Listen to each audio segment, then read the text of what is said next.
Langit pagi tampak pucat di balik jendela kamar Amara.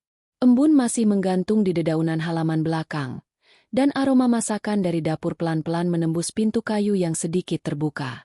Amara sudah terbangun sejak subuh, menyiapkan sarapan untuk keluarga suaminya. Ia tahu, hidup di rumah mertua bukan hal mudah, apalagi jika sang mertua adalah Bu Ratna, perempuan berwibawa yang mengatur rumah seperti istana kecil miliknya sendiri. Sejak menikah dengan Farel setahun lalu, Amara belajar banyak hal.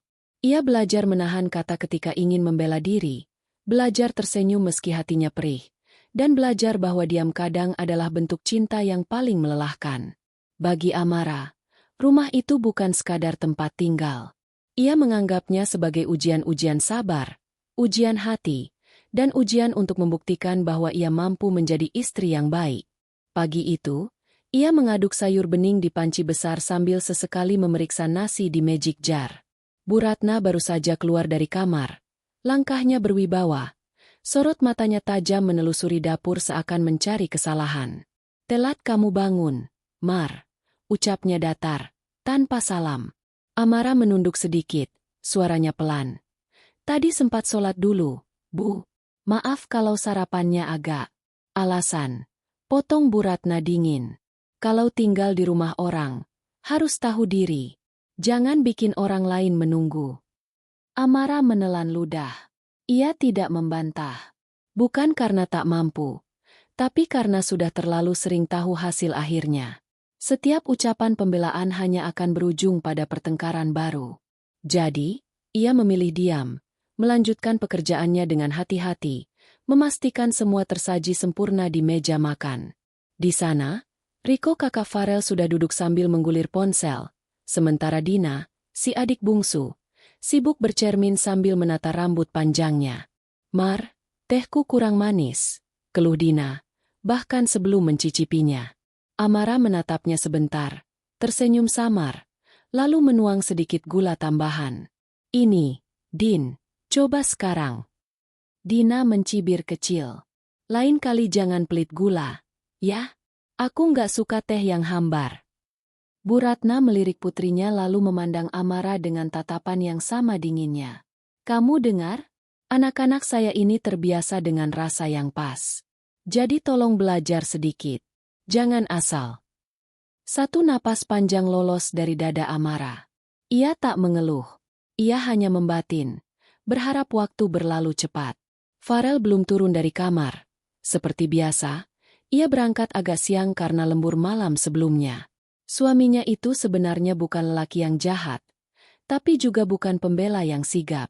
Ia seringkali diam ketika ibunya bicara kasar pada Amara, bukan karena setuju, tapi karena takut menyinggung Bu Ratna. Ketika Farel akhirnya muncul, suasana meja makan sedikit mencair. Amara mencoba menyapanya lembut. "Sarapan dulu, Mas." Farel mengangguk sambil tersenyum tipis. "Kamu masak sayur bening lagi?" "Iya, yang ibu suka." Bu Ratna menatap mereka sejenak, lalu menghela napas pelan seolah muak dengan kemesraan kecil itu. "Kamu ini, Farel, istrimu kalau masak cuma bisa itu-itu saja. Kamu nggak bosan?" Farel menoleh ke ibunya dengan canggung. "Nggak kok, Bu. Saya malah suka." "Ya, suka karena belum ada pembanding," sahut Riko sambil tertawa kecil. "Coba yang masak Dina. Pasti lebih enak." Dina langsung menimpali dengan tawa manja.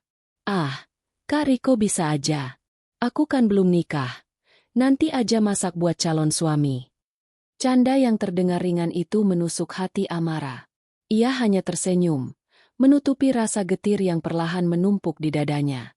Ia tahu, mereka tak benar-benar berniat jahat, tapi rasa tak diterima itu seperti racun kecil yang terus menetes setiap hari.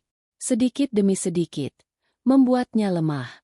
Setelah sarapan usai, Amara membereskan meja, mencuci piring, dan menata kembali ruang makan yang berantakan. Bu Ratna duduk di ruang tamu menonton sinetron pagi, sementara Riko pergi bekerja dan Dina masih sibuk dengan gawainya. Hanya ada suara piring beradu dan aliran air dari keran yang menemani Amara. Di tengah keheningan itu, pikirannya melayang teringat masa sebelum menikah, saat Farel masih memperlakukannya seperti prioritas. Kala itu, semua terasa ringan. Tapi setelah tinggal bersama Bu Ratna, jarak di antara mereka perlahan tumbuh. Ada sekat tak terlihat yang terbentuk dari kata-kata tajam sang ibu. Sore hari, ketika langit mulai memerah, Farel pulang dengan wajah lelah. Amara menyambutnya di depan pintu, mengambil tas kerjanya, menanyakan apakah ingin kopi atau teh. Farel menggeleng, lalu langsung menuju kamar. Amara mengikutinya, duduk di tepi ranjang. "Mas capek, ya?" tanyanya lembut. "Lumayan," jawab Farel, membuka kancing kemeja satu persatu. "Ibu tadi ngomel lagi." Amara tersenyum samar. "Nggak juga, cuma ya seperti biasa." Farel menarik napas panjang, lalu berbaring. "Sabar, ya. Ibu memang begitu. Kamu jangan terlalu dipikirin." Kalimat itu, yang mungkin dimaksud menenangkan, justru terasa seperti pisau tumpul di hati Amara. Ia tak ingin hanya diminta sabar, ia ingin dipahami. Tapi kata-kata itu tak terucap.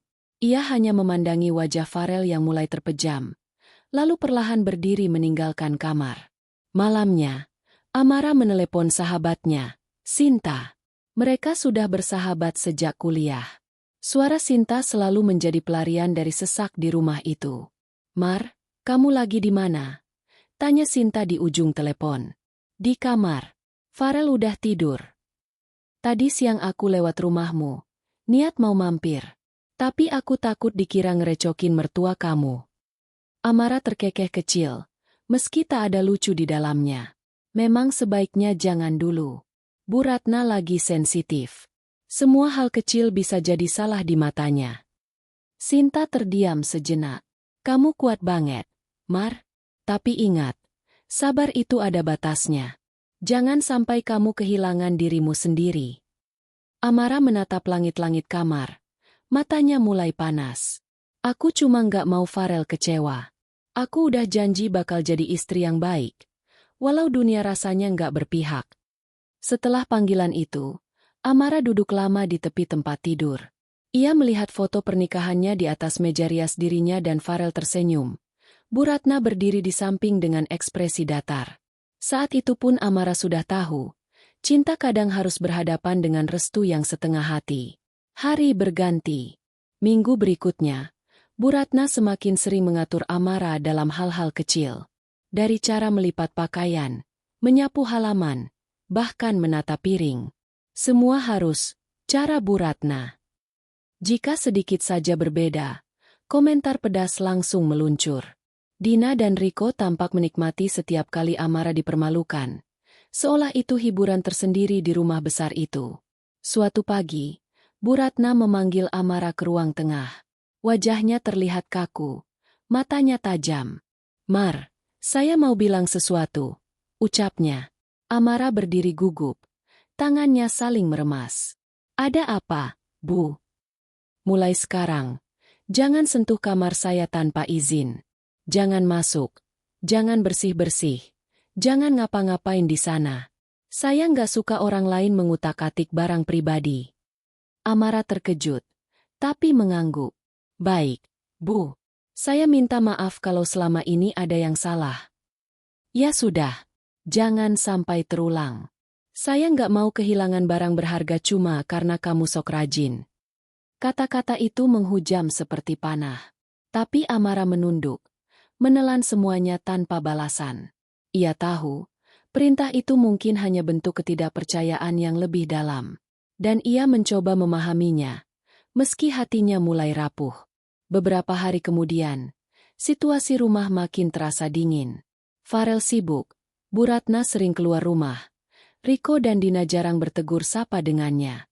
Amara merasa seperti bayangan di rumah sendiri hadir tapi tak dianggap. Ia mencoba mengisi waktu dengan membaca, menulis resep, atau membantu tetangga yang membutuhkan, hanya untuk mengusir rasa sepi. Suatu sore, saat ia sedang menyapu teras, Sinta datang membawa sekeranjang buah. "Aku kangen kamu," katanya sambil tersenyum. Amara tersenyum balik, walau matanya sedikit berkaca. "Aku juga kangen kamu, Sin. Gimana? Ada kabar baik?" Amara menggeleng pelan. Masih sama. Aku berusaha baik-baik aja. Sinta menghela napas. Mar, aku tahu kamu orangnya nggak suka ribut. Tapi kamu juga manusia. Jangan terus dipendam. Amara menatap jauh ke halaman. Aku takut. Sin. Kalau aku melawan, nanti Farel makin jauh. Aku cuma berharap semuanya tenang. Sinta menatapnya lama, seolah ingin berkata lebih banyak, tapi memilih diam. Kadang, kata-kata tak perlu diucapkan untuk mengerti betapa dalam luka yang disembunyikan. Malam itu, sebelum tidur, Amara menulis di buku catatannya kebiasaan kecil yang ia mulai sejak tinggal di rumah itu. Ia menulis, Tuhan, jika kesabaran ini masih harus diuji, tolong kuatkan aku. Aku hanya ingin rumah ini jadi tempat yang damai, bukan medan perang antara kasih dan gengsi. Lalu ia menutup buku itu, memeluknya erat seolah memeluk ketenangan yang tersisa. Di luar, angin berhembus lembut membawa suara langkah Bu Ratna melewati koridor. Mungkin menuju kamar, mungkin hanya memeriksa keadaan. Tapi bagi Amara, suara itu seperti pengingat bahwa di rumah ini, bahkan malam pun tak sepenuhnya tenang. Dan di balik semua rutinitas yang tampak biasa itu, sesuatu perlahan tumbuh benih kecurigaan, rasa iri, dan kesalahpahaman yang kelak akan membakar semuanya menjadi bara. Namun untuk malam ini, Amara masih belum tahu apa-apa. Ia hanya menutup mata, berharap besok akan lebih baik, tanpa sadar bahwa badai sesungguhnya baru akan dimulai. Pagi itu, udara di rumah besar milik keluarga Mahendra terasa lebih dingin dari biasanya. Matahari belum tinggi, tapi Amara sudah bangun dan mulai beres-beres dapur. Hari itu adalah akhir bulan waktu di mana Bu Ratna biasanya mencatat keuangan rumah tangga dan mengecek simpanannya. Seperti biasa, Amara hanya membantu di bagian luar, menyapu, menyetrika, menyiapkan sarapan. Ia tidak pernah berani menyentuh kamar Bu Ratna sejak mendapat peringatan keras beberapa minggu lalu. Amara masih ingat betul nada suara sang mertua waktu itu, dingin dan tajam, seperti pisau yang menembus udara. Ia patuh, tidak pernah lagi membersihkan kamar itu, bahkan ketika melihat debu menumpuk di gagang pintu. Bagi Amara, lebih baik rumah sedikit berantakan daripada menimbulkan masalah baru. Ia hanya ingin hidup damai, meski damai itu terasa seperti mimpi yang jauh. Namun pagi itu berbeda. Saat ia sedang mencuci sayuran, suara langkah cepat terdengar dari arah koridor. Lalu muncul Bu Ratna, wajahnya tegang, langkahnya berat, napasnya sedikit tersengal. Di belakangnya, Dina dan Riko mengikuti dengan ekspresi bingung. Amara, panggil Bu Ratna keras. Amara yang masih memegang sayur kangkung spontan menoleh. Kaget. Iya, Bu. Bu Ratna berjalan mendekat. Matanya menyala penuh curiga. Kamu masuk ke kamar saya pagi ini? Amara terdiam. Enggak, Bu. Saya di dapur dari tadi subuh. Bohong, bentak Bu Ratna. Saya baru periksa laci di kamar. Uang saya hilang. 15 juta. Uang hasil arisan dan simpanan pribadi saya. Dunia seakan berhenti sesaat. Suara air dari keran masih menetes. Tapi tak ada lagi yang terdengar selain detak jantung Amara. Dina menatapnya dengan sorot mata penuh prasangka. Sementara Riko mengangkat alis, menatap Bu Ratna dengan campuran terkejut dan tak percaya. Bu, jangan-jangan cuma lupa naruh kali. Ucap Riko setengah hati. Lupa. Bu Ratna hampir berteriak. Uang itu saya taruh di dalam amplop. Di laci paling bawah meja rias. Semalam masih ada. Sekarang hilang. Siapa lagi yang bisa selain dia? Ia menunjuk Amara dengan jari gemetar. Amara menggeleng panik. Demi Allah, Bu, saya nggak tahu apa-apa. Saya bahkan nggak pernah masuk kamar ibu lagi sejak waktu itu. Bisa aja kamu masuk diam-diam waktu saya nggak di rumah. Tuduh Bu Ratna. Kamu pikir saya nggak tahu kelakuanmu? Sok baik di depan. Tapi siapa tahu tanganmu ringan. Kata-kata itu menusuk seperti duri di dada Amara. Ia ingin membela diri, tapi setiap kali membuka mulut, suaranya tertelan air mata yang mulai menggenang. Dina melipat tangan di dada. Suaranya terdengar menyindir. Aduh, Bu, dari dulu aku udah bilang kan. Jangan terlalu percaya sama orang baru. Apalagi yang kelihatannya terlalu manis. Biasanya, yang manis itu cuma di luar aja. Riko menimpali sambil mengangguk pelan. Ya tapi kita nggak boleh nuduh tanpa bukti juga, Bu. Bu Ratna menatap putranya tajam. Bukti? Kalau mau bukti, gampang. Rumah ini pakai CCTV. Kalau dia memang bersih, nanti kelihatan. Amara tercekat. CCTV. Ia baru tahu kalau di rumah itu ada kamera pengawas. CCTV, Bu. Ya, jawab Bu Ratna dengan nada dingin. Sejak lama, saya pasang di beberapa tempat, termasuk lorong depan kamar saya. Jadi kalau kamu memang gak salah, kita lihat aja nanti. Amara menunduk. Jantungnya berdegup kencang. Ia tak takut kalau kebenaran akan terlihat tapi cara Bu Ratna menatapnya membuatnya gentar. Ada sesuatu di balik sorot mata itu. Sesuatu yang seperti kebencian lama yang sengaja disimpan. Pagi itu berakhir tanpa sarapan. Suasana rumah berubah tegang. Farel yang baru pulang dari kantor shift malam langsung mendapat kabar buruk dari ibunya. Ketika Amara menghampirinya, wajah Farel terlihat bingung dan letih. Mas, aku nggak tahu apa-apa soal uang itu. Aku beneran nggak pernah masuk kamar ibu. Ucap Amara pelan. Farel menatapnya dengan mata yang berat. Aku percaya kamu, Mar. Tapi ibu, dia benar-benar marah. Aku nggak tahu gimana cara nenanginnya.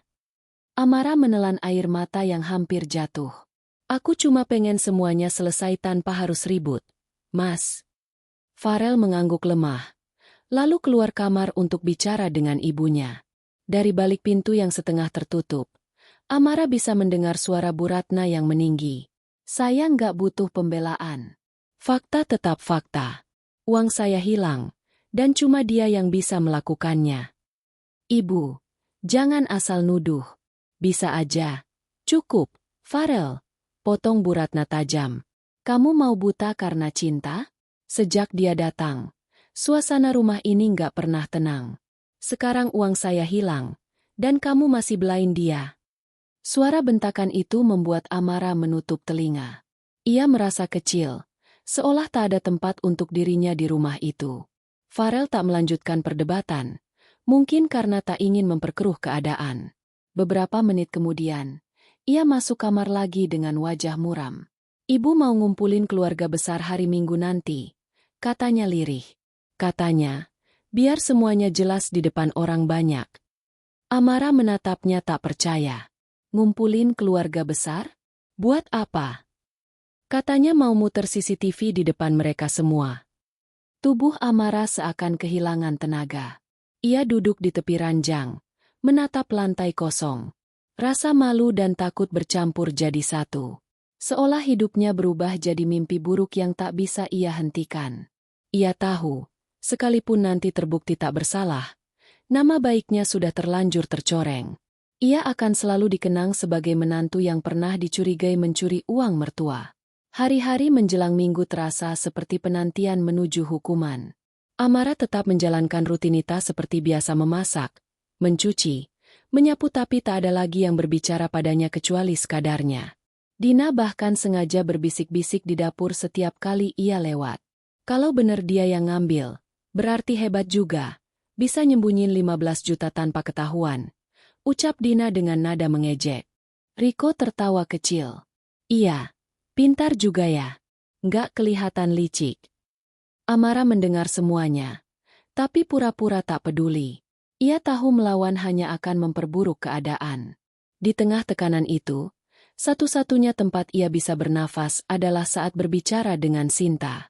Malam hari, setelah semua tidur, Amara menelpon sahabatnya diam-diam. Sin, aku takut. Mereka mau muter CCTV di depan semua keluarga. Aku nggak tahu mereka udah nyiapin apa. Suaranya bergetar. Sinta di ujung sana terdiam sesaat sebelum menjawab. Kamu yakin CCTV-nya asli? Amara tertegun. Maksud kamu? Ya, aku cuma mikir kalau mereka udah benci sama kamu dari awal. Siapa tahu rekamannya udah diubah. Kamu harus hati-hati, Mar. Kadang orang yang terlalu ingin benar justru berani ngelakuin apa aja buat menutup kesalahannya. Kata-kata itu membuat dada Amara sesak. Ia tak berani membayangkan sejauh apa kebencian Bu Ratna padanya. Tapi di dalam hati kecilnya, ada suara yang berbisik bahwa Sinta mungkin benar. Hari Minggu datang seperti badai. Sejak pagi, rumah sudah ramai oleh saudara-saudara Bu Ratna. Ada yang datang dari luar kota, ada yang sekadar ingin menyaksikan. Bu Ratna menyiapkan semuanya dengan rapi, seolah sedang mengadakan acara resmi. Meja ruang tamu dipenuhi kue dan teh manis, sementara layar televisi besar sudah siap dihubungkan ke laptop. Dina mondar-mandir dengan wajah bersemangat, sementara Riko terlihat serius, mungkin mencoba menjaga citra keluarga. Amara duduk di pojok ruangan, menunduk, mencoba menahan gemetar di tangannya. Farel duduk di sampingnya, wajahnya kaku, matanya tak lepas dari ibunya. Bu Ratna berdiri di depan, suaranya lantang. Terima kasih semuanya sudah datang. Saya panggil kalian karena saya nggak mau ada fitnah di keluarga ini. Uang saya hilang, dan saya mau tunjukkan siapa yang bertanggung jawab. Bisik-bisik mulai terdengar di antara para tamu.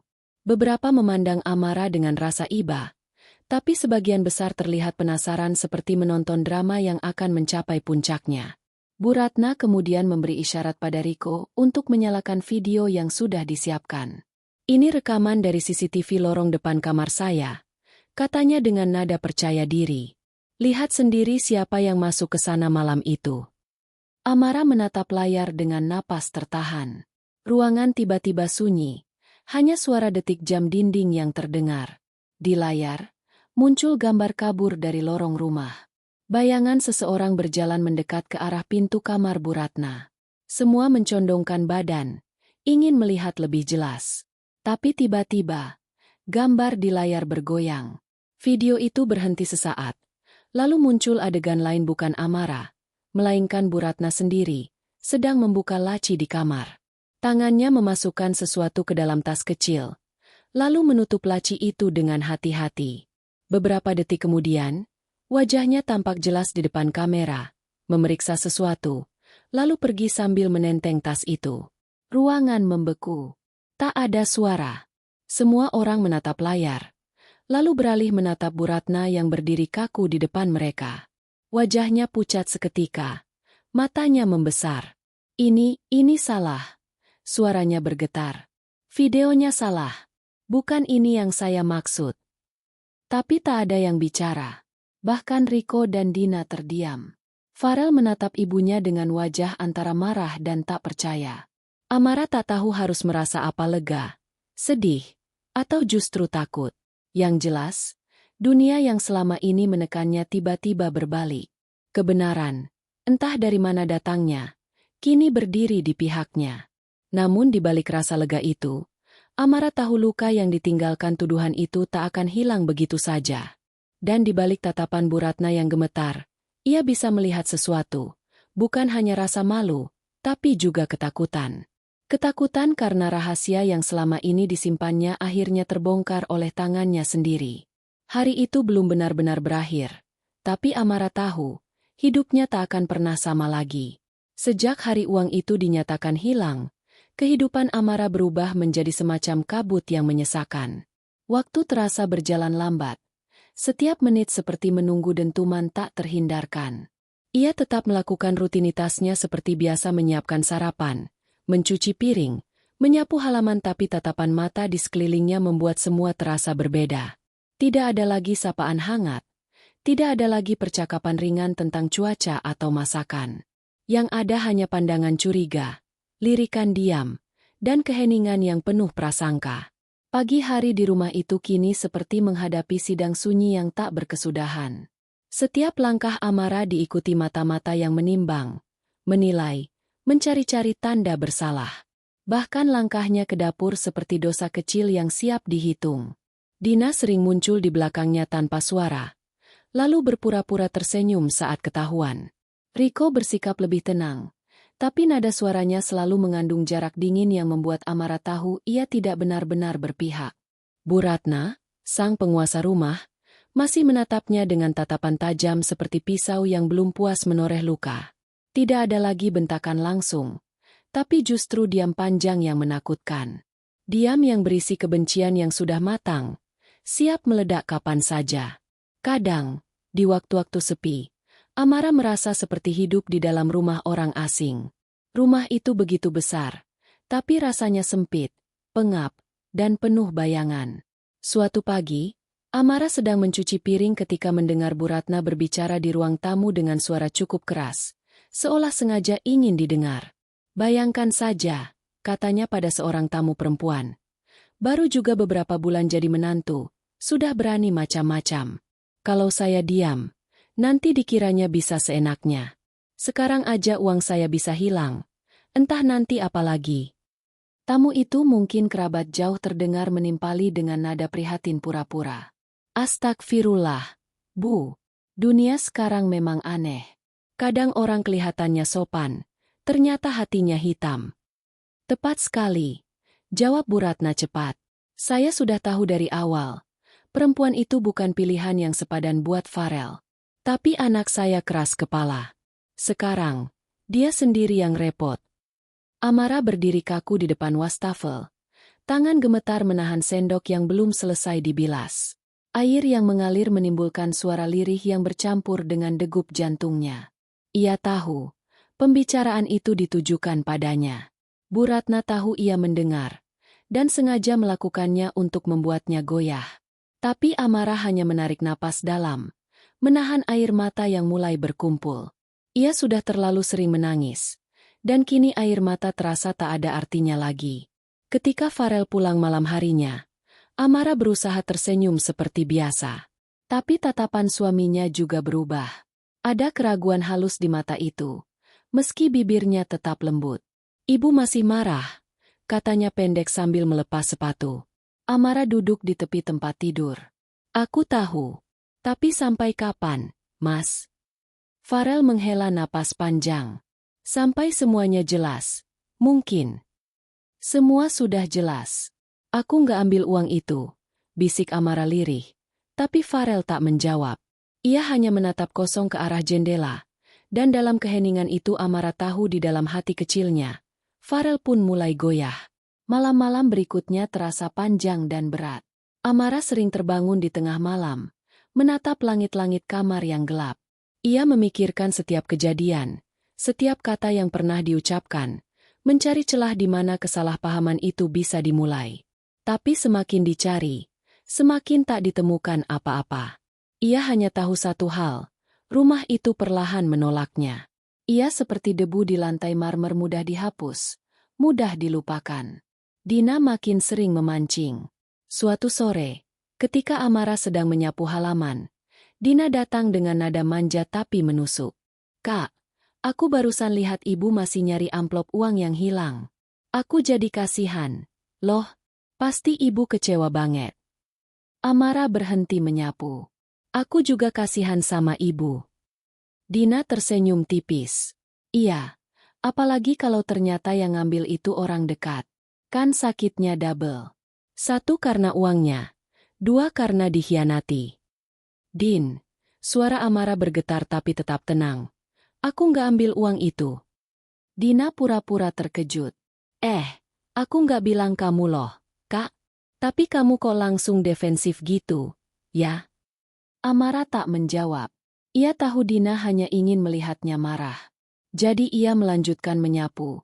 Sementara Dina pergi sambil tertawa kecil. Hari-hari semacam itu membuat Amara merasa seperti hidup di bawah mikroskop. Setiap geraknya dipantau dan dihakimi. Ia bahkan takut membuka lemari atau menyentuh meja. Takut dianggap sedang mencari barang yang bukan miliknya. Rumah itu yang dulu ingin ia jaga keharmonisannya kini terasa seperti penjara. Dan penghuni di dalamnya seperti penjaga yang siap memukul setiap kesalahan kecil. Namun di tengah kesepian itu, satu-satunya yang masih memberi cahaya adalah Sinta. Sahabatnya selalu menelepon setiap malam. Mendengarkan cerita tanpa menghakimi. Mar, kamu nggak salah, kata Sinta suatu malam. Suaranya lembut tapi tegas. Kamu cuma terjebak di antara gengsi dan kebencian orang lain. Kadang aku capek, Sin, Balas Amara lirih. Aku pengen pergi, tapi nggak mau ninggalin Farel. Pergi bukan berarti menyerah, Mar. Kadang pergi itu satu-satunya cara untuk bertahan. Kata-kata itu menenangkan sekaligus menakutkan. Amara tahu ia tidak bisa begitu saja pergi. Ia mencintai Farel, tapi cinta itu kini seperti benang tipis yang bisa putus kapan saja. Keesokan harinya, Bu Ratna memanggil seluruh keluarga ke ruang tamu. Wajahnya dingin dan kaku. Nada suaranya datar tapi mengandung perintah. Saya sudah putuskan. Hari Minggu nanti, semua keluarga besar kita kumpul. Saya mau kasus ini diselesaikan di depan mereka. Biar semuanya jelas. Biar nggak ada fitnah. Riko dan Dina tampak setuju, bahkan sedikit bersemangat.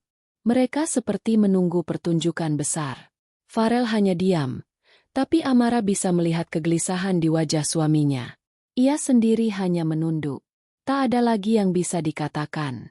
Malam sebelum hari itu, Amara hampir tidak tidur. Ia duduk di tepi ranjang dengan tangan menggenggam buku catatannya erat-erat. Di halaman terakhir, ia menulis kalimat pendek. Tuhan, aku serahkan semuanya pada MU. Jika aku benar, tunjukkanlah. Jika aku salah, beri aku kekuatan untuk menerima. Pagi harinya, rumah dipenuhi suara. Kursi disusun, gelas-gelas ditata. Tamu mulai berdatangan. Amara berdiri di dapur, menyiapkan teh untuk para tamu meski tangannya gemetar. Dari ruang tamu, ia bisa mendengar suara Bu Ratna menyambut keluarga besar dengan penuh percaya diri, seolah sedang menjadi tuan rumah di acara penting. Ketika semua sudah berkumpul, Bu Ratna berdiri di depan mereka. Suaranya lantang. Saya mengundang kalian semua bukan untuk mencemarkan nama baik siapapun, katanya, tapi untuk menegakkan kebenaran. Uang saya hilang, dan saya sudah punya bukti siapa pelakunya. Beberapa kerabat saling berbisik, sebagian menatap Amara dengan iba, sebagian lain dengan penasaran. Farel duduk di samping istrinya, wajahnya tegang, tangan di pangkuan mengepal. Bu Ratna memberi isyarat pada Riko untuk menyalakan televisi yang terhubung dengan laptop. Dina berdiri di samping, siap membantu. Ekspresinya seperti anak kecil menunggu kembang api. Lalu layar menampilkan lorong rumah. Bayangan seseorang berjalan perlahan mendekati pintu kamar Bu Ratna. Semua mata tertuju ke layar. Napas tertahan. Tapi gambar itu tiba-tiba berganti. Bukan Amara yang muncul di layar, melainkan Bu Ratna sendiri. Tangannya terlihat membuka laci, mengambil amplop, lalu menaruhnya ke dalam tas kecil. Gerakannya jelas, wajahnya terlihat. Ruangan mendadak sunyi. Hanya suara dari video yang terdengar, derit kecil kursi, langkah tergesa, lalu rekaman berhenti. Beberapa detik kemudian, seseorang dari keluarga besar terbatuk pelan. Suara itu seperti ledakan kecil yang memecah diam. Semua mata beralih ke Bu Ratna yang berdiri kaku. Wajahnya pucat, tangannya bergetar. Ini salah. Videonya salah. Saya nggak tahu kenapa jadi begini. Katanya panik. Tapi tak ada yang percaya. Farel berdiri, menatap ibunya dengan mata merah. Bu, ini apa? Suaranya parau. Bu Ratna terdiam. Bibirnya bergetar tanpa kata. Amara yang duduk di kursi samping hanya bisa menatap pemandangan itu dengan dada sesak. Ia tidak merasa puas. Tidak ada rasa menang. Hanya kelelahan yang amat dalam. Seperti seseorang yang baru saja selesai berlari jauh melewati badai. Ia menatap layar yang kini gelap. Lalu menunduk. Dalam kekacauan itu, Dina mencoba bicara. Tapi suaranya pelan dan tak berarti. Mungkin ada kesalahan teknis. Namun Riko menatapnya tajam, seolah menyuruhnya diam. Keluarga besar yang tadi datang dengan rasa ingin tahu kini memilih bungkam. Tak seorang pun berani bicara lebih jauh. Setelah semua pergi, rumah itu kembali sunyi. Bu Ratna mengurung diri di kamar. Dina bersembunyi di ruangnya sendiri, sementara Riko pergi entah kemana. Farel dan Amara duduk di ruang tamu tanpa bicara lama sekali. Akhirnya Farel memegang tangan istrinya. Genggamannya kuat tapi hangat. Maafkan aku, Mar, bisiknya lirih. Aku seharusnya percaya sama kamu dari awal. Amara memandangnya dengan mata basah. Aku cuma ingin tenang, Mas. Aku nggak butuh siapapun minta maaf. Aku cuma ingin hidup tanpa rasa curiga. Malam itu, Amara berjalan ke halaman belakang. Angin lembut berembus, membawa aroma bunga Kamboja dari kebun kecil di sudut rumah. Bulan menggantung di langit. Cahayanya pucat tapi menenangkan. Ia memejamkan mata, mengingat semua yang telah terjadi. Tuduhan, fitnah, penghinaan semuanya seperti film yang baru saja selesai ditonton. Namun di balik semua luka itu, ada sesuatu yang lahir perlahan dalam dirinya. Kekuatan. Bukan dari amarah, tapi dari rasa pasrah yang sudah melewati batas. Ia tahu, mungkin hidupnya tak akan sama lagi. Tapi untuk pertama kalinya sejak lama, ia bisa bernapas lega tanpa beban di dada. Di dalam rumah, Bu Ratna masih mengurung diri. Tapi bagi Amara, pintu hatinya sudah tertutup untuk luka baru. Ia telah belajar bahwa kesabaran bukan berarti menyerah. Dan kebaikan bukan untuk dibuktikan pada orang yang tak mau melihat. Ia tersenyum kecil pada langit malam, lalu berbisik pelan. Akhirnya, Tuhan, aku bebas. Dan malam itu pun berlalu, membawa pergi seluruh fitnah yang sempat menggelapkan rumah itu. Hari-hari setelah kejadian itu berjalan lambat, seolah waktu sengaja memperpanjang luka yang belum kering. Meskipun video yang menampilkan wajah Bu Ratna sudah terbuka di depan semua orang, rasa dingin yang menggantung di rumah itu tak serta-merta lenyap. Keheningan berubah bentuk bukan lagi fitnah yang berisik, melainkan rasa malu yang menekan dari segala arah. Bu Ratna tak pernah keluar kamar. Suara pintunya tertutup menjadi pemandangan sehari-hari yang menyesakkan. Dina yang biasanya cerewet mendadak lebih banyak diam, tapi tatapan matanya masih mengandung sisa dendam yang samar. Riko menghindari pembicaraan tentang insiden itu, memilih tenggelam dalam kesibukan kantornya. Dan Farel, ia lebih sering termenung, seolah sedang menghitung ulang berapa banyak luka yang telah ia ciptakan dengan ketidakpercayanya. Amara sendiri hanya menjalani hari dengan kesunyian yang sama. Ia masih memasak, masih mencuci, tapi tak lagi dengan hati yang sama. Semua terasa mekanis, seperti ritual yang harus diselesaikan agar hari bisa berganti. Hujan turun pelan di luar rumah sore itu, menetes lembut di atap seng, menciptakan suara berirama yang anehnya menambah berat suasana di dalam rumah. Hari-hari belakangan terasa lebih dingin, bukan karena cuaca, tapi karena tatapan-tatapan yang semakin tajam dan ucapan yang semakin menusuk. Amara masih mencoba menjalani kesehariannya seperti biasa, membersihkan dapur, menyapu halaman, menyiapkan teh sore, tapi setiap langkahnya kini seperti diawasi oleh mata-mata tak kasat yang siap menuduh kapan saja. Bu Ratna duduk di ruang tengah, ditemani Dina. Di depan mereka, laptop terbuka dengan layar menyala. Dina mengetik cepat, sementara Bu Ratna memperhatikan dengan wajah serius. Hapus bagian yang itu, katanya lirih, tapi tegas. Yang kelihatan aku masuk kamar setelah Amara ke dapur. Kalau ada orang lihat, bisa salah paham. Dina menelan ludah, lalu menggeser kursor. Sudah, Bu. Sekarang yang kelihatan cuma Amara dari arah dapur. Terus langsung potong ke kamar. Ia memutar hasil editan itu, memperlihatkan bayangan samar sosok perempuan yang berjalan di malam gelap. Dari jauh, memang tampak seperti Amara. Bu Ratna mengangguk pelan. Bagus. Nanti sore, suruh Riko datang, biar dia yang siapkan semua. Aku nggak mau ada kesalahan besok. Nada suaranya datar, tapi di baliknya ada kegelisahan yang tak ia akui. Ia yakin tindakannya benar, semua ini demi menjaga nama keluarga. Menantu sepertinya tidak boleh menodai harga diri keluarga besar Mahendra. Di luar ruangan, Amara mendengar potongan suara mereka tanpa sengaja saat hendak membawa cucian. Ia berhenti sejenak di balik tembok. Jantungnya berdetak kencang. Kata-kata, hapus bagian yang itu, dan rekaman, menggema di telinganya, membuat tubuhnya bergetar. Tapi ia tak bisa begitu saja menuduh. Ia tahu, jika ia bersuara, ia hanya akan kembali dianggap mengarang cerita. Ia melangkah pelan ke kamarnya, menutup pintu dengan lembut, lalu duduk di tepi ranjang. Kepalanya terasa penuh, tapi di dalam hatinya muncul kesadaran baru bahwa mungkin kebenaran yang ia pegang sendiri tak akan cukup jika orang lain berusaha memutarbalikannya. Ia menggenggam tangan erat, menatap keluar jendela yang mulai gelap. Sore berubah malam. Rumah terasa lebih sepi dari biasanya. Farel pulang agak larut. Wajahnya lelah.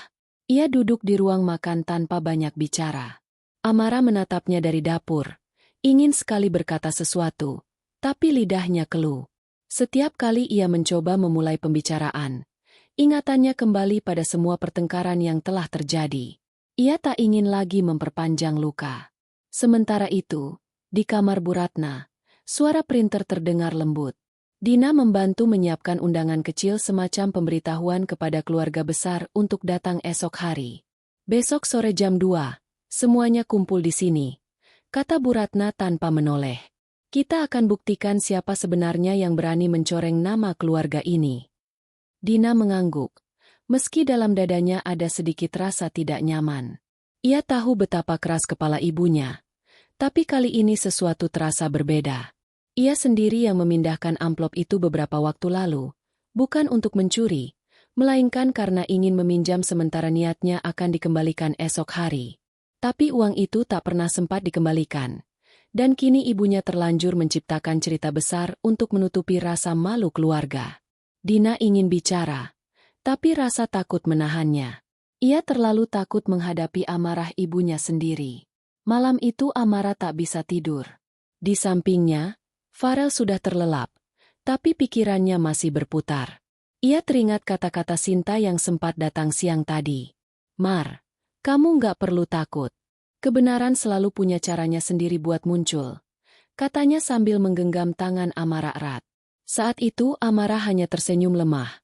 Tak yakin masih bisa percaya pada keadilan semesta yang terasa begitu lambat datang. Tapi kini, dalam kesunyian kamar, ucapan itu seperti doa yang menenangkan. Ia menatap wajah suaminya yang lelah.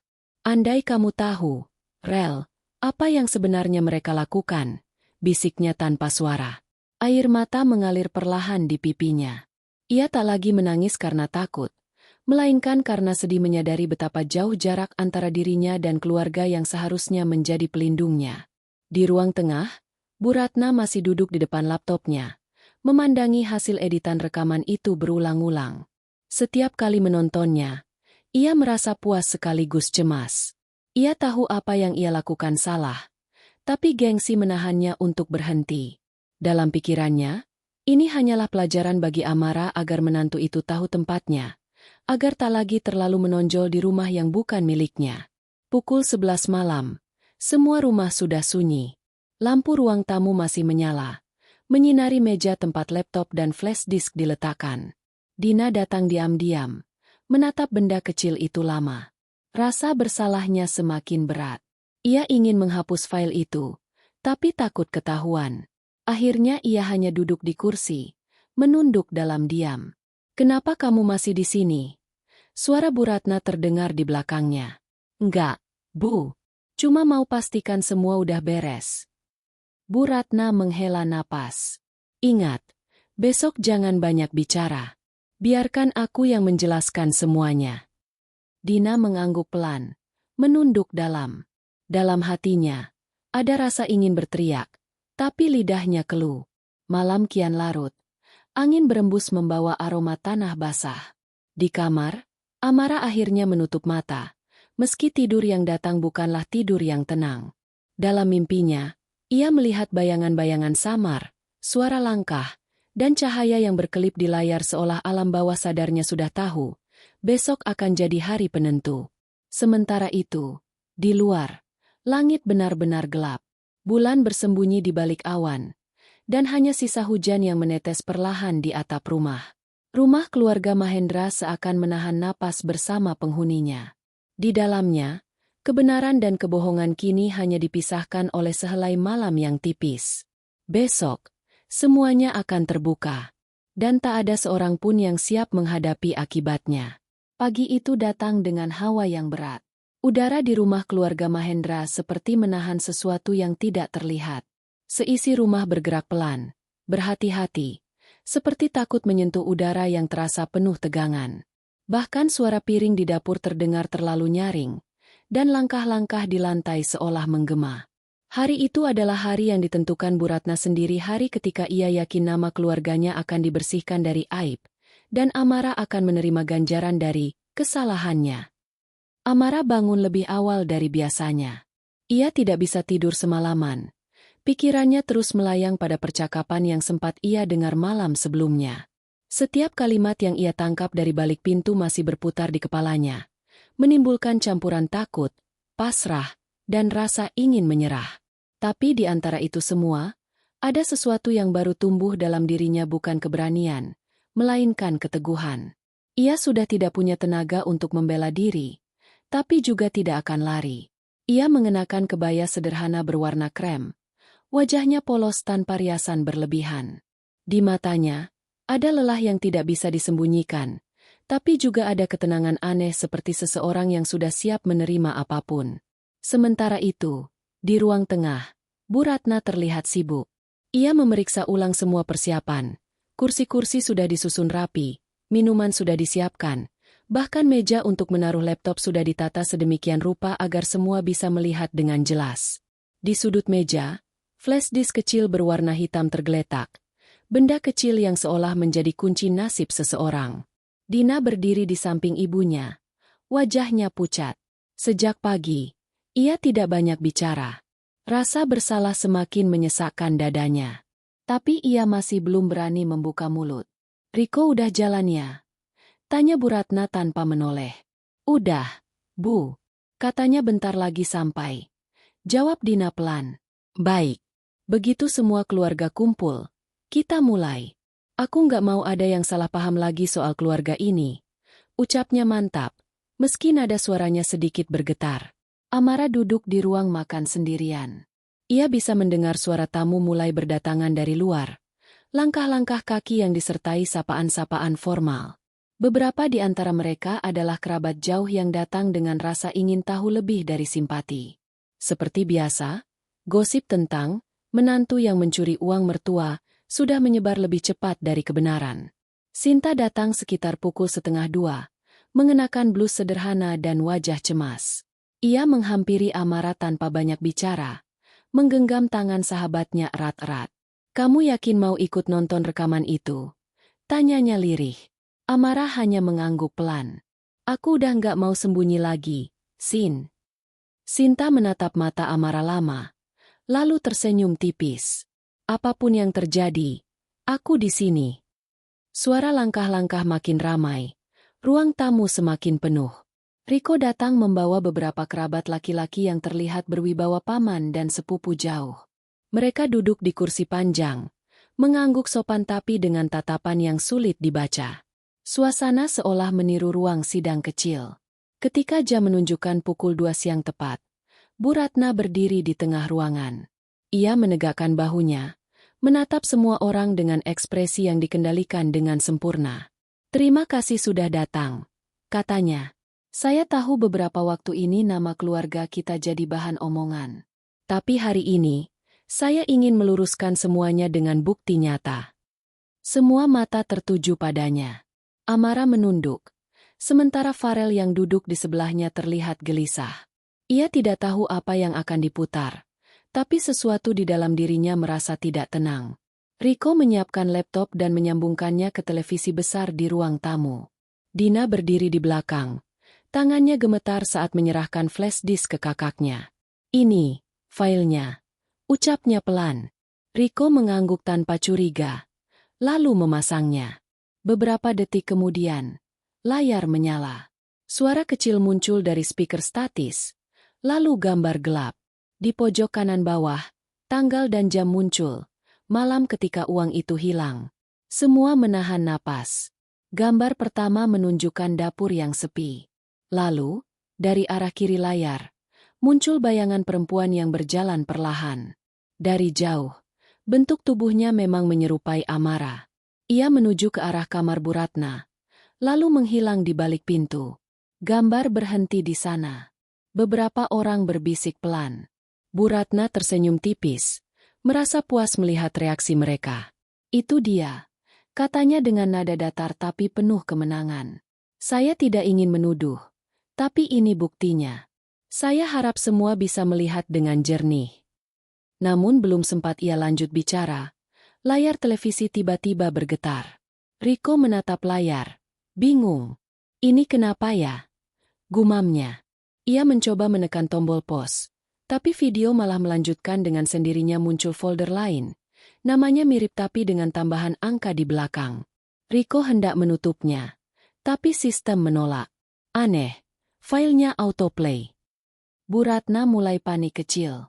Matikan saja. Itu bukan. Tapi sebelum ia selesai bicara, gambar lain muncul. Sudut pengambilan sama. Waktu masih malam itu juga. Hanya berbeda beberapa menit setelah rekaman pertama. Dari arah yang berlawanan, seorang perempuan lain muncul. Kali ini pencahayaannya lebih jelas. Wajahnya terlihat Dina. Ia tampak gelisah. Melangkah cepat ke kamar Bu Ratna sambil membawa tas kecil. Ia membuka laci dengan hati-hati, mengambil amplop berwarna coklat, lalu menatap sekeliling dengan cemas. Setelah itu, ia menutup kembali laci dan pergi, tapi tidak lupa menghapus bekas sidik jarinya dengan tisu. Suasana di ruang tamu langsung hening. Tak ada satupun yang bernapas keras. Semua mata terpaku ke layar, menatap kenyataan yang mereka saksikan sendiri. Wajah Dina memucat, tubuhnya membeku di tempat. Bu Ratna menutup mulutnya. Wajahnya kehilangan warna. Farel berdiri perlahan, menatap layar lalu menoleh ke arah adiknya. Dina, apa itu kamu? Suaranya nyaris berbisik, tapi cukup untuk didengar semua orang. Dina menunduk, bahunya bergetar. Aku nggak sengaja, Rel. Suaranya pelan, nyaris tak terdengar. Aku cuma mau pinjam, cuma mau balikin besok. Tapi ibu keburu panik. Bu Ratna menatap putrinya dengan mata melebar. Dina, teriaknya. Nadanya campuran antara marah dan panik. Tapi kata-kata itu justru memantul kembali pada dirinya sendiri. Semua orang kini menatapnya bukan lagi dengan hormat, tapi dengan tatapan tajam penuh penilaian. Paman yang duduk di kursi depan berdeham pelan. Jadi, selama ini tuduhan pada Amara itu tidak benar, katanya dingin. Tidak ada yang menjawab. Amara duduk diam. Tangannya gemetar. Ia tidak tahu harus merasa apa. Di dalam dadanya, ada kelegaan, tapi juga kesedihan mendalam. Ia sudah terlalu lama menahan sakit untuk bisa merasa bahagia atas pembuktian ini. Bu Ratna mencoba berbicara, tapi suaranya patah-patah. Aku tidak tahu. Dina tidak cerita apa-apa. Aku hanya... Tapi suaranya terputus oleh isak kecil. Rico menunduk, tak berani melihat siapapun. Sinta, yang sedari tadi berdiri di sudut ruangan, akhirnya melangkah maju dan memeluk Amara dari belakang. Udah, Mar. Udah cukup. Kebenaran udah muncul. Bisiknya pelan. Beberapa keluarga mulai berdiri. Sebagian tampak canggung, sebagian lagi hanya saling berpandangan. Tak ada yang tahu harus berkata apa. Momen yang seharusnya menjadi pembuktian untuk mempermalukan seseorang, kini justru berubah menjadi kejatuhan bagi sang mertua yang dulu diagungkan. Bu Ratna menatap Amara. Matanya berkaca-kaca. Untuk pertama kalinya, ekspresi di wajahnya bukan amarah, tapi rasa bersalah yang dalam. Amara, maafkan ibu, katanya pelan. Ibu terlalu takut kehilangan nama baik keluarga ini. Amara menatapnya lama. Ia tidak menjawab. Dalam dirinya, ada pertempuran antara keinginan untuk memaafkan dan luka yang terlalu dalam untuk disembuhkan hanya dengan satu kata maaf. Ia tahu, luka seperti ini tidak akan hilang begitu saja. Tapi melihat Bu Ratna yang kini tak lagi berwibawa, melainkan rapuh seperti manusia biasa, ia hanya bisa menghela napas panjang. Yang ibu hancurkan bukan cuma nama baikku, katanya lirih, tapi kepercayaan yang susah dibangun kembali. Kata-kata itu menggema di ruang tamu, mengisi setiap sudutnya dengan keheningan yang berat. Bu Ratna menunduk. Air matanya jatuh satu persatu. Dina menangis terseduh di sampingnya, dan Farel berdiri di tengah, menatap semuanya tanpa tahu harus melakukan apa. Hari mulai beranjak sore. Satu persatu tamu pamit dengan wajah kaku, sebagian hanya menepuk bahu Amara tanpa bicara. Seolah ucapan apapun tidak cukup untuk mengganti luka yang telah ditimbulkan. Setelah rumah benar-benar sepi, hanya tersisa mereka berlima di ruang tamu Farel, Amara, Bu Ratna, Riko, dan Dina. Farel menatap istrinya. Amara, aku nggak tahu harus mulai dari mana, katanya lirih. Amara menatapnya tanpa ekspresi. Kamu nggak perlu bilang apa-apa. Rel, aku cuma ingin tenang. Itu aja.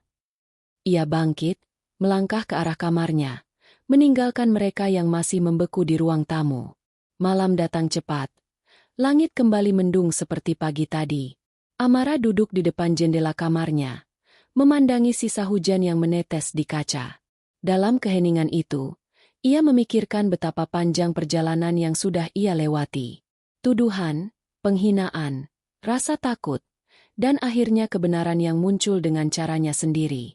Ia sadar, tidak ada kemenangan dalam kisah ini. Tidak ada pemenang, hanya orang-orang yang belajar dari luka. Ia tak membenci Bu Ratna, tapi juga tidak bisa begitu saja melupakan semua yang terjadi. Yang ia tahu, malam ini ia bisa tidur dengan tenang untuk pertama kalinya setelah sekian lama. Di ruang tamu, Bu Ratna masih duduk di kursinya, menatap kosong ke arah layar televisi yang kini gelap.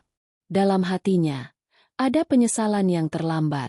Ia baru sadar, kadang harga diri yang terlalu dijaga justru menghancurkan orang yang tidak bersalah. Sementara di luar, langit meneteskan hujan kecil lagi lembut, pelan, seolah membasuh semua kesedihan yang menggantung di rumah itu. Dan di balik semua itu, kebenaran telah bicara, dengan cara yang tidak bisa dibantah siapapun. 3 hari setelah kejadian itu, rumah keluarga Mahendra tidak lagi sama. Keheningan menggantung di setiap sudut ruangan. Bahkan suara jam dinding pun terdengar seperti gema yang menekan dada. Tidak ada lagi obrolan kecil di ruang makan. Tidak ada lagi aroma masakan Bu Ratna yang biasanya memenuhi pagi. Semua orang berjalan pelan, seperti takut menyinggung luka yang belum sembuh. Amara duduk di teras belakang, menatap taman yang mulai dipenuhi daun kering. Sejak hari rekaman itu diputar, ia tidak banyak bicara. Ia lebih banyak diam, lebih sering menatap jauh tanpa fokus. Bukan karena ia masih takut, tapi karena pikirannya kini terlalu penuh untuk dijelaskan dengan kata-kata. Kadang ia merasa lega, tapi dalam waktu bersamaan ada rasa kosong yang menyesakkan dada.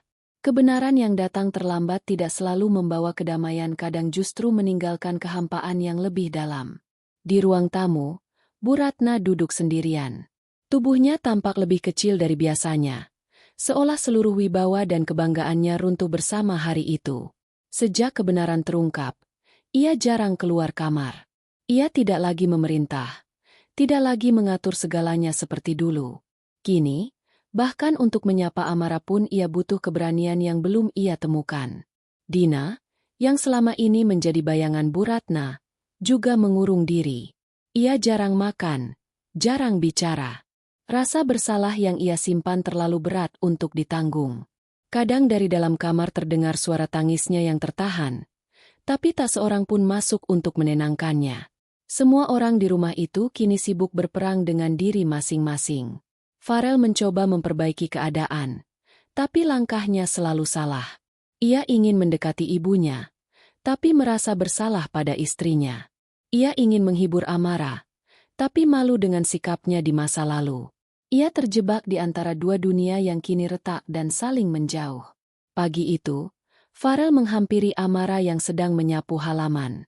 Ia berdiri beberapa langkah di belakangnya, menatap punggung perempuan yang dulu begitu ia banggakan tapi sempat ia hianati dengan ketidakpercayanya.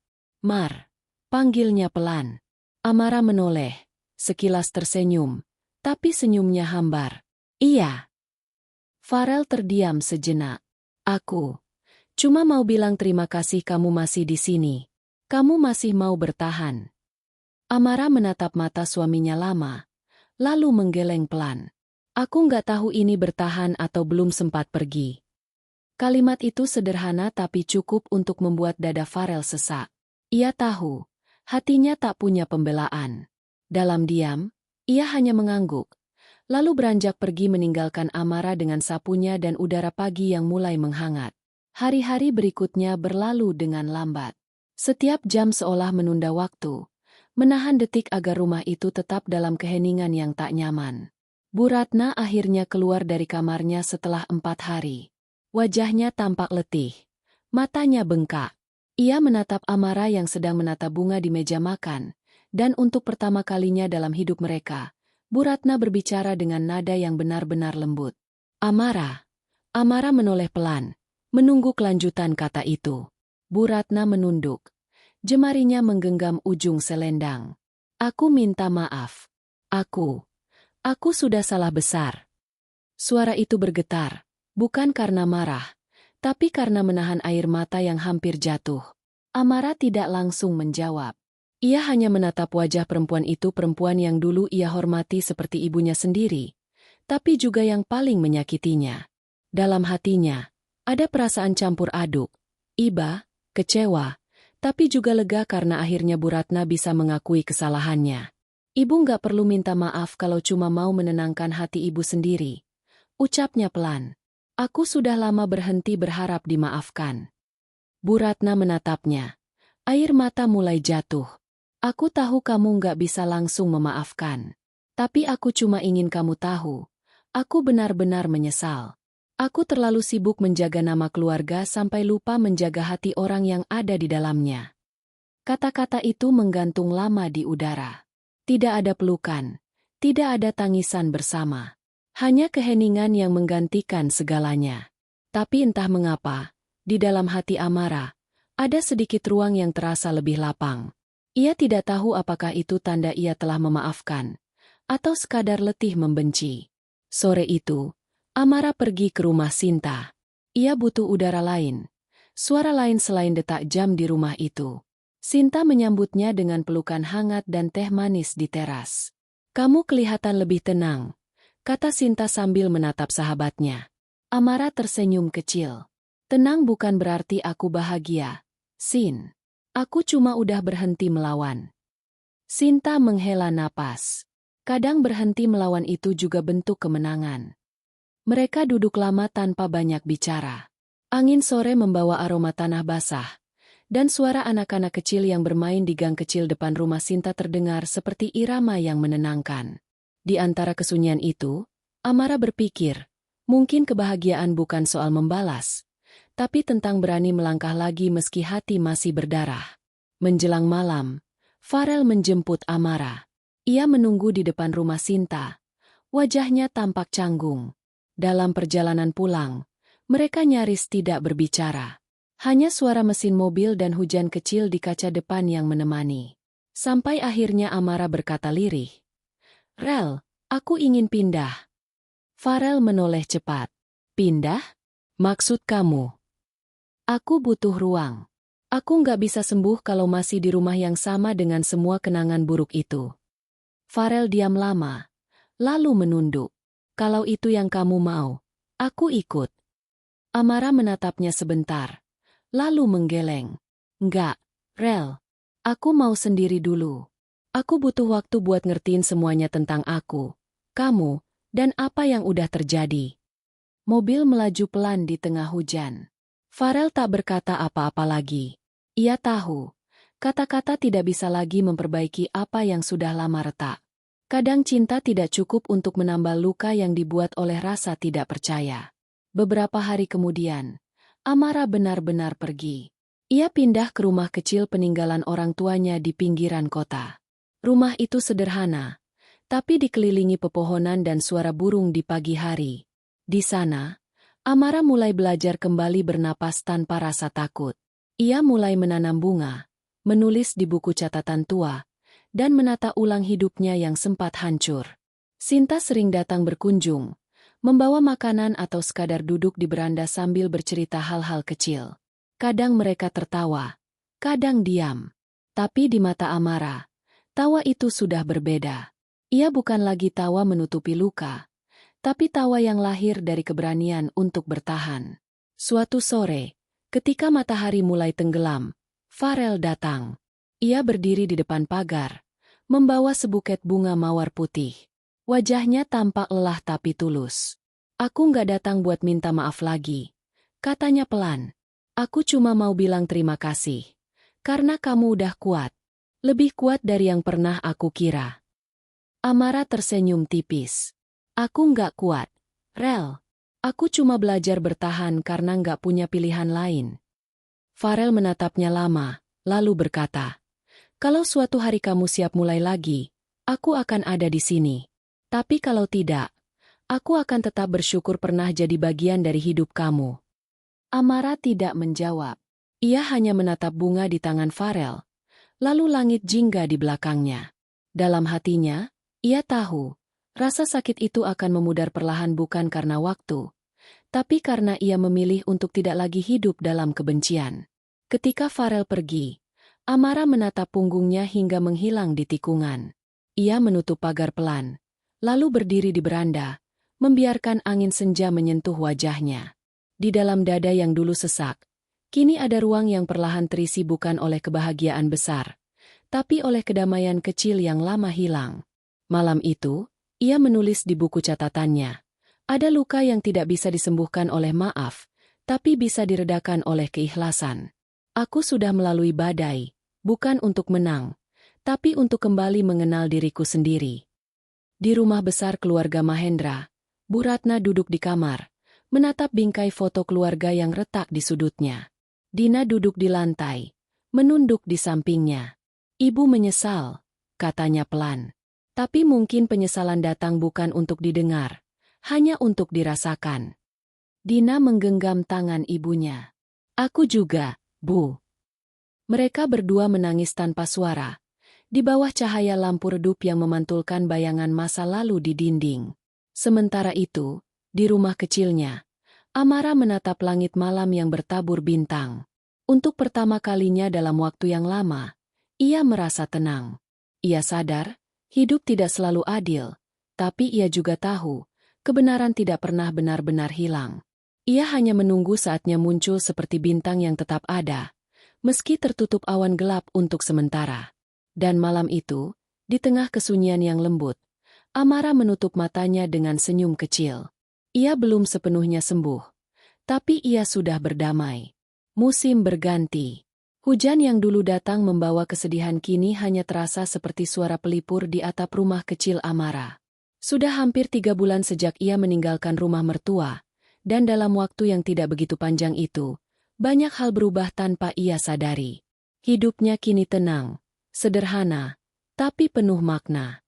Setiap pagi ia menyiram tanaman di halaman, memetik daun kering, lalu duduk di kursi kayu tua sambil menatap kabut tipis yang menggantung di kejauhan.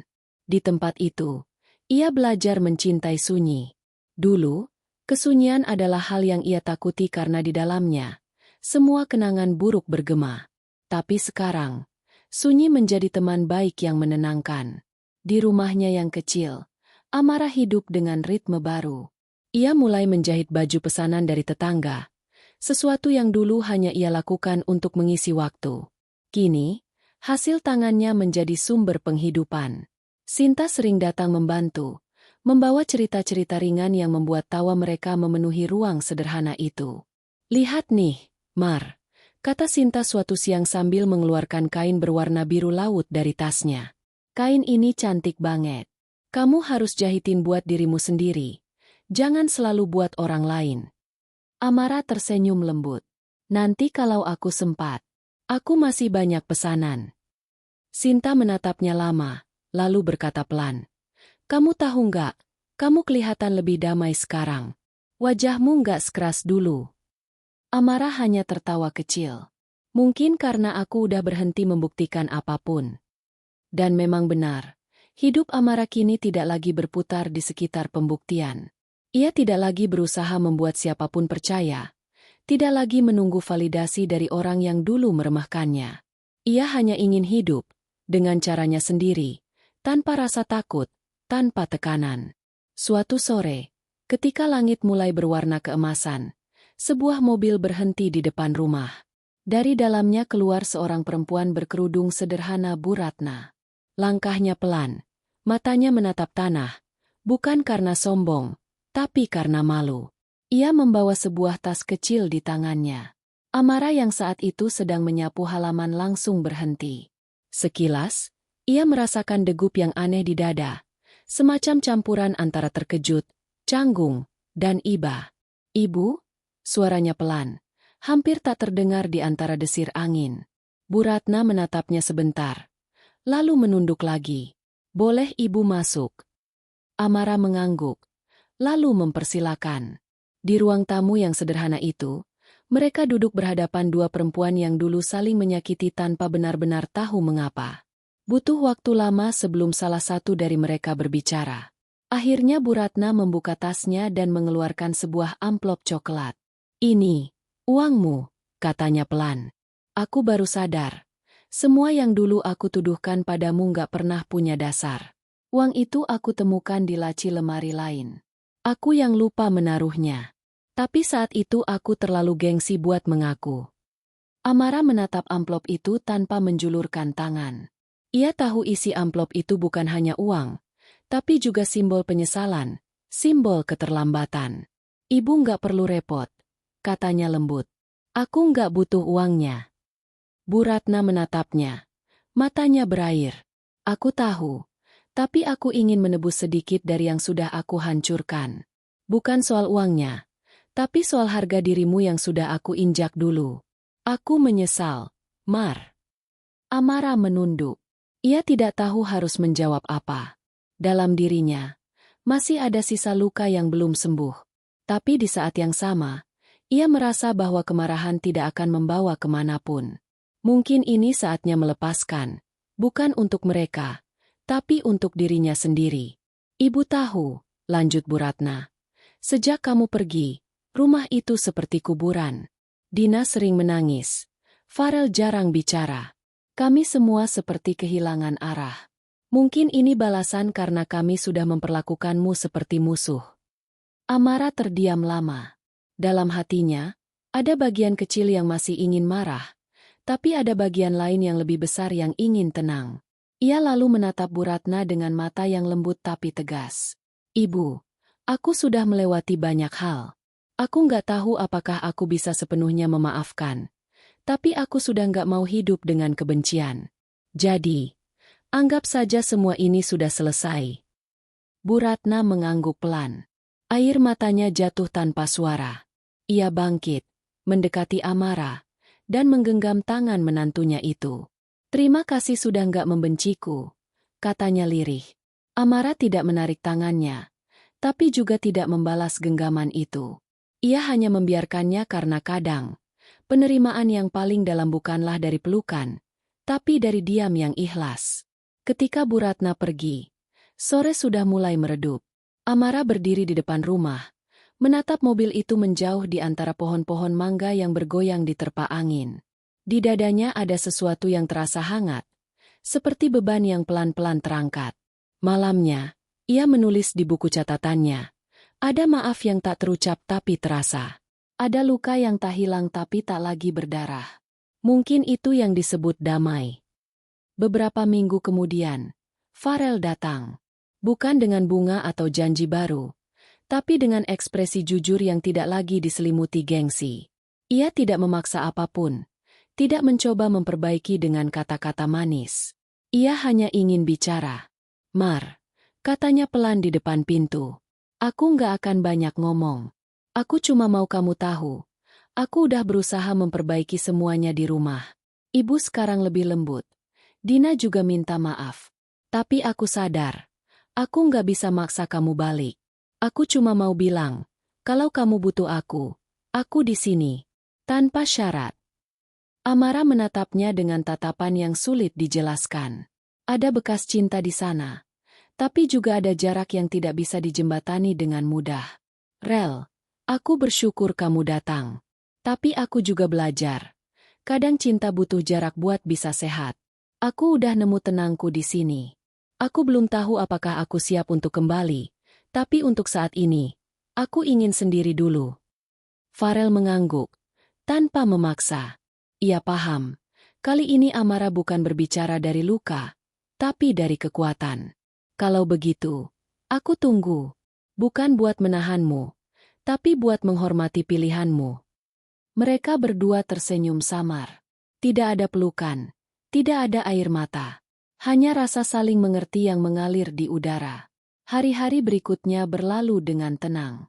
Amara mulai menerima pesanan dari luar kota, menjahit baju-baju dengan desainnya sendiri.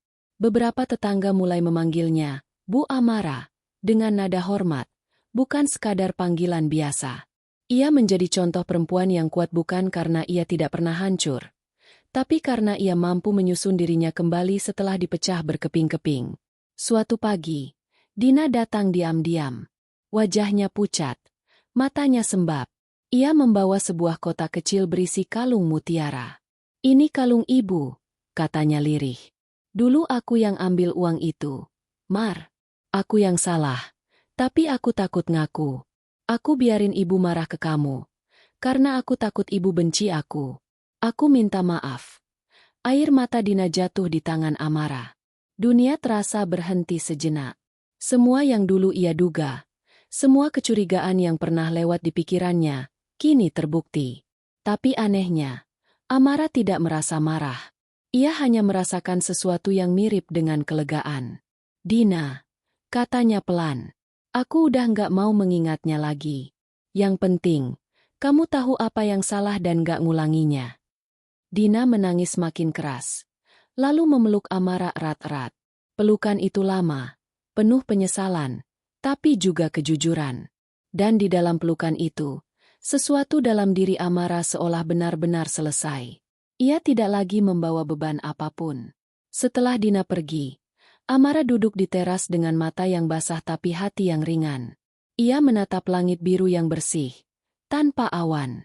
"Tuhan," bisiknya, "kalau semua ini ujian, aku bersyukur karena akhirnya aku bisa lulus." Bertahun-tahun kemudian, kehidupan membawa mereka ke arah yang berbeda. Farel pindah tugas keluar kota, tapi masih sesekali datang menjenguk Amara. Bu Ratna menjadi lebih tenang, banyak menghabiskan waktu di pengajian dan kegiatan sosial. Dina menikah dengan seseorang yang sederhana, dan sering mengirim pesan meminta restu pada Amara sebelum mengambil keputusan besar. Dan Amara ia tumbuh menjadi perempuan yang lebih kuat dari yang pernah ia bayangkan. Rumah kecilnya kini berubah menjadi butik kecil, hasil kerja kerasnya sendiri. Di dinding ruang tamu, tergantung satu foto. Dirinya tersenyum bersama Sinta, dengan kain biru laut yang dulu diberikan sahabatnya, kini menjadi gaun sederhana yang ia pakai di hari pembukaan butiknya. Sore itu, Sinta datang lagi, membawa kue hangat dan secangkir teh. Mereka duduk di beranda, menatap langit yang mulai jingga. "Kamu sadar nggak?" kata Sinta pelan. "Kamu udah jauh banget dari Amara yang dulu. Dulu kamu sering nangis, sekarang kamu sering senyum." Amara tersenyum kecil. "Mungkin karena aku udah tahu, hidup bukan soal siapa yang salah atau benar, tapi siapa yang mau belajar dari kesalahannya." Sinta menatapnya kagum. "Dan kamu udah belajar banyak." Amara menatap senja di depan mereka. "Aku cuma pengen hidup tanpa dendam, Sin. Karena dendam itu kayak racun sedikit aja bisa bikin kita lupa rasanya bahagia." Matahari perlahan tenggelam di ufuk barat, meninggalkan warna keemasan di langit yang tenang. Angin sore berhembus lembut, membawa aroma tanah dan daun kering. Dalam hati Amara, tidak ada lagi amarah, tidak ada lagi luka yang menganga. Hanya kedamaian yang tumbuh perlahan seperti bunga yang mekar setelah badai panjang. Di halaman rumahnya, lampu kecil mulai menyala. Suara jangkrik terdengar dari kejauhan. Amara menatap malam yang datang dengan senyum damai, lalu menulis di buku catatannya untuk terakhir kali. "Aku pernah difitnah, dijatuhkan, dan disalahkan. Tapi aku juga pernah diselamatkan oleh kesabaran. Kini aku tahu, Tuhan tidak selalu membalas dengan cara yang kita mau, tapi selalu dengan waktu yang tepat. Dan malam ini, aku akhirnya bebas dari luka, dari takut, dan dari masa lalu." Ia menutup bukunya, memeluknya sebentar, lalu menatap langit. Di atas sana, bintang-bintang bertaburan, seolah mengamini ketenangan yang baru saja ia temukan.